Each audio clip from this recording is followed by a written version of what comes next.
নমস্কার বন্ধুরা, সরকারি চাকরি পরীক্ষার্থী এবং প্রত্যেকটি ছাত্রছাত্রীর জন্য অত্যন্ত গুরুত্বপূর্ণ একটি অঙ্কের ক্লাস। এই টাইপের প্রশ্ন কিন্তু প্রত্যেকটা চাকরি পরীক্ষায় প্রায় একটা থাকতেই দেখা যায়।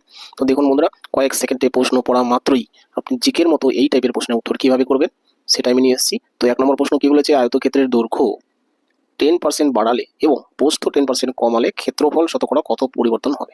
কিচ্ছু না বন্ধুরা, এই টাইপের প্রশ্ন যখন দেখবেন যে দুটো একই সংখ্যা আছে, যে দৈর্ঘ্য 10% বাড়লো, প্রস্থ 10% কমলো, শুধু এই সংখ্যাটাকে অর্থাৎ এই 10কে কি করবেন, স্কোয়ার করে দিবেন। স্কোয়ার করলে কত হবে? 100 হবে। এটা হচ্ছে প্রথম কাজ। এবার কি স্কোয়ার করে আমরা যা পাবো সেখানে আমরা 2 ঘর আগে দশমিক দিব। ঠিক আছে, 2 ঘর আগে দশমিক দিলে কি হবে, এই দুটো শূন্য কেটে যাবে, পড়ে থাকছে কত? 1। সেই 1% মনে রাখবেন, এই ক্ষেত্রে 1% কি পরিবর্তন হবে বা কমবে। অপশন নম্বর এ হচ্ছে উত্তর। একইভাবে 2 নম্বর প্রশ্ন বলেছে, আয়তক্ষেত্রের দৈর্ঘ্য 20% বাড়ালে এবং প্রস্থ 20% কমালে ক্ষেত্রফল শতকরা কত পরিবর্তন হবে? এখানে যেহেতু দেখছি আমরা দুটো একই সংখ্যা আছে, দুটোই 20, তাহলে ডাইরেক্ট আমরা সেই 20কে স্কোয়ার করে দিব। ঠিক আছে, এবার 20 স্কোয়ার মানে কত? 20 স্কোয়ার মানে বন্ধুরা 400।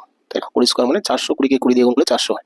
এবার 2 ঘর আগে দশমিক দিন, 2 ঘর আগে দশমিক দিলে আমি পাচ্ছি কত? 4, অর্থাৎ 4% ক্ষেত্রফল শতকরা কি পরিবর্তন হবে বা কমবে। অপশন নাম্বার সি কিন্তু উত্তর। ঠিক আছে, তো এই হলো বন্ধুরা আজকের অঙ্ক ক্লাস। আশা করি ক্লাসটি ভালো লেগে থাকবে। যদি ক্লাসটি ভালো লাগে অবশ্যই লাইক কমেন্ট শেয়ার করবেন, আর নতুন যারা এসেছেন আমার চ্যানেলে এরকমের ট্রিক্স প্রতিদিন পাওয়ার জন্য চ্যানেলটি সাবস্ক্রাইব করবেন, বেল আইকনে টিপ দিয়ে রাখবেন। ঠিক আছে, রাখছি তাহলে বন্ধুরা, থ্যাংক ইউ।